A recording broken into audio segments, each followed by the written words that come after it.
Hey guys, in this video we're going to take a look at an image that I've made, and I'm going to talk about kind of my reasoning behind it, the equipment I used, and kind of go through it step by step. So I'm Daniel Norton, photographer here in New York. I make videos like this. This is part of a new series where we're going to look at some of my images that you guys have recommended, that you've seen, let's say on Instagram or somewhere else, and you want to know more about, that I didn't make a video about.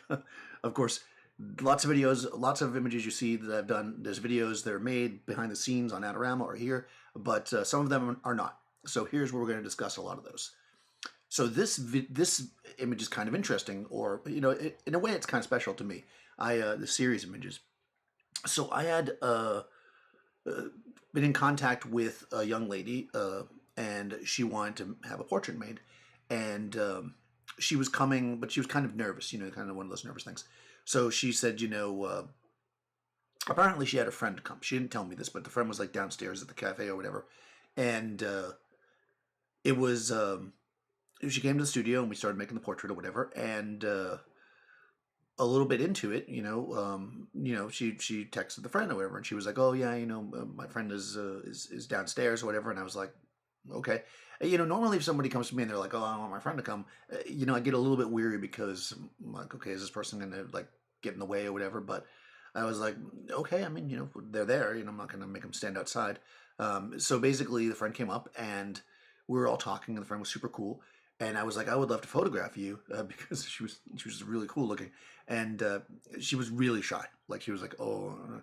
So then the first girl was like, oh no, we'll do it together, or whatever. So we ended up making some portraits, and this is one of them we're going to talk about in a second. But what was really fun about this one is that the friend who came and didn't want to be photographed later on contacted me, and we actually shot 3 or 4 times after that. She really enjoyed being photographed.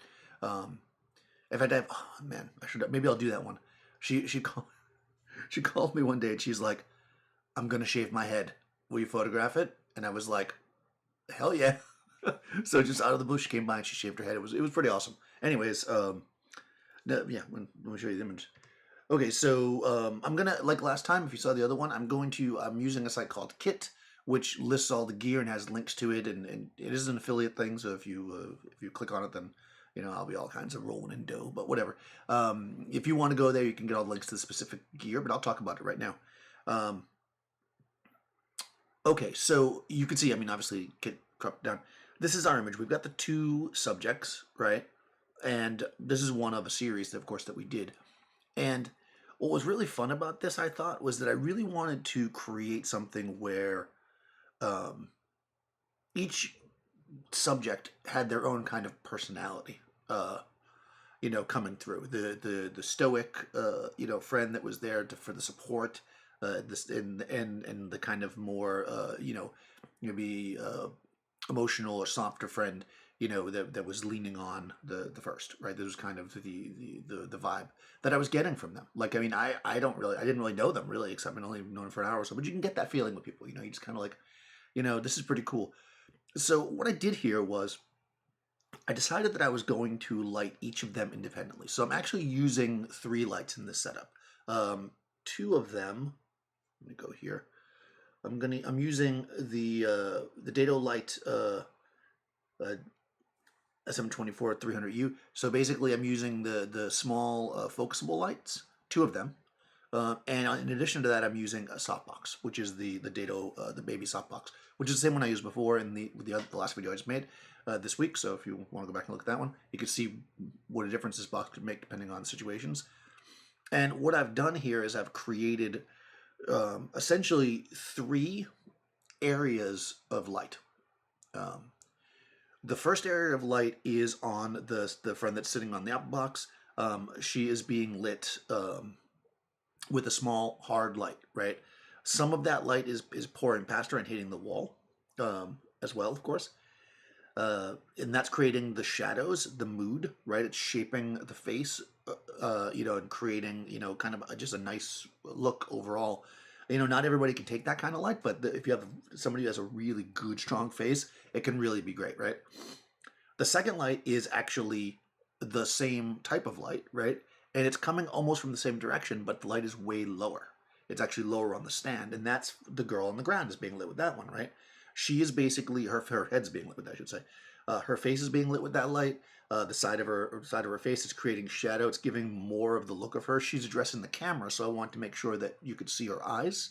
Um, Whereas the subject sitting up, is you can see her eyes too. But when somebody's addressing the camera, unless you're really trying to go for a certain mood, you want to be able to see their eyes on some level. So she's looking at the camera with a kind of a soft look, and this is in and of itself is creating that connection, right?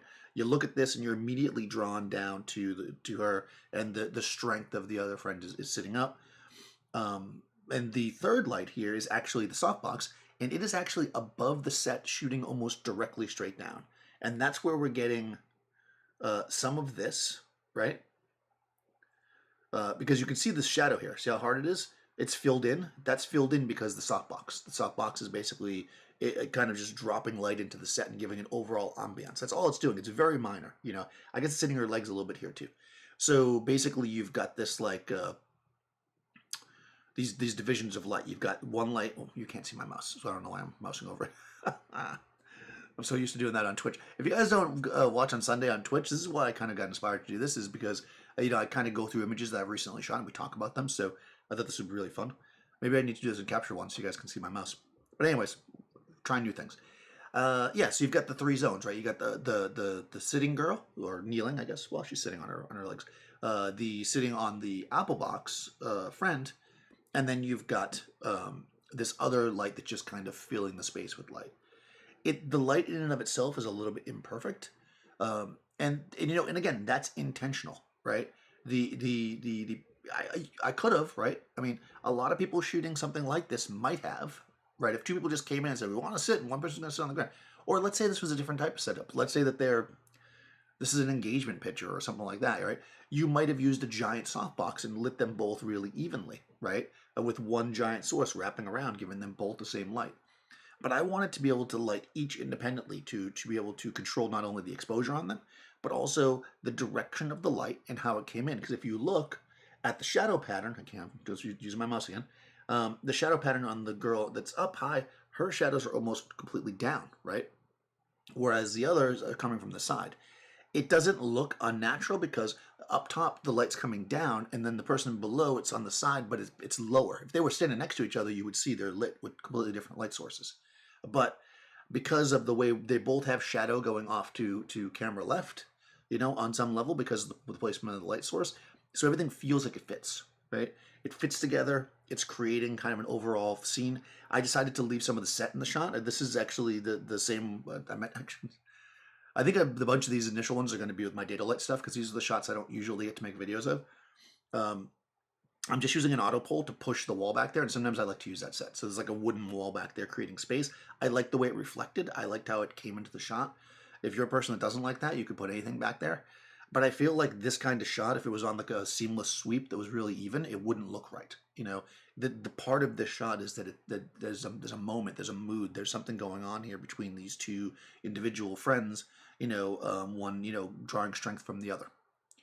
So yeah, I mean, this is basically it. So tell me what you guys do. You like using hard light? I'm curious about how many people use. Before I close, I'm going to try to do this every time if I can, because I know data lights are very premium. Not everybody has them, and they're not for everybody.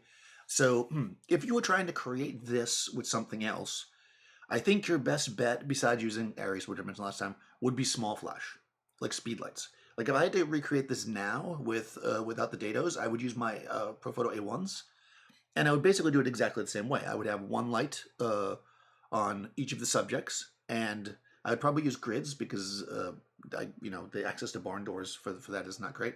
So I'd probably use grids, or I'd use maybe some cinefoil to create a snoot, so I can control the light on each one, and then I would put a softbox above just like before, and I would fill it in. So small flash, though.